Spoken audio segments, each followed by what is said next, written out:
Hello students! Today we are going to study the poem Fire and Ice written by Robert Frost. We will also discuss the summary, literary devices and new words of the poem. So let's get started! Fire and Ice is an extremely compact little lyric. In this poem, the poet refers to two options of how the world will come to an end. Some people think it will end in fire, whereas others say it will end in ice. According to the poet, fire stands for desire, avarice or lust, and ice stands for the coldness and indifferent attitude. Now let's paraphrase the poem stanza-wise. Stanza 1. Some say the world will end in fire, some say in ice. From what I have tasted of desire, I hold with those who favor fire. This existing world will come to an end one day. People are divided on this issue. Some believe that this world will end in fire. Fire of passions and desire will lead to the end of the world. Some people think that this world will end in ice. Cold reasoning and hate will lead this world to destruction. However, the poet has experienced passions of love and desire. He supports those who believe that fire of passions and desires will lead to the destruction of this existing world. Stanza 2.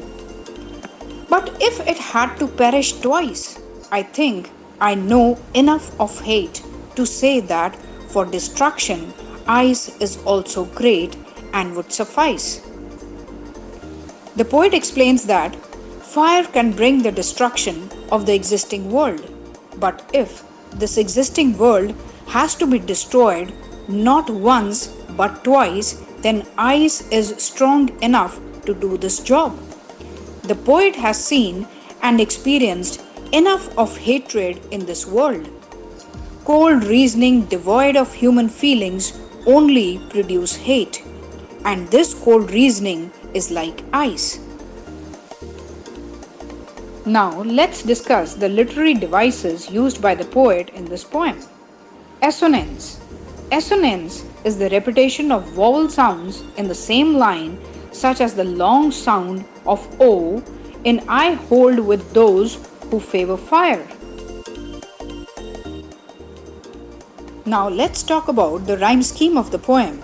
The rhyme scheme of Fire and Ice is an A-B, A-A-B, C-B, C-B style, with the words fire and ice being rhymed with themselves within the poem. Next is alliteration. Alliteration is the repetition of consonant sounds in the same line, such as the sound of fir in I hold with those who favor fire. Now, let's summarize the poem Fire and Ice. The little lyric is extremely compact. The theme of the poem is the age-old question.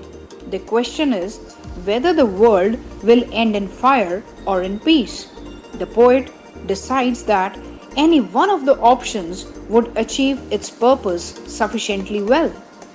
People are divided on this issue.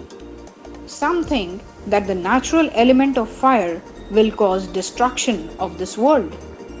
Others believe that ice will be the cause of the end.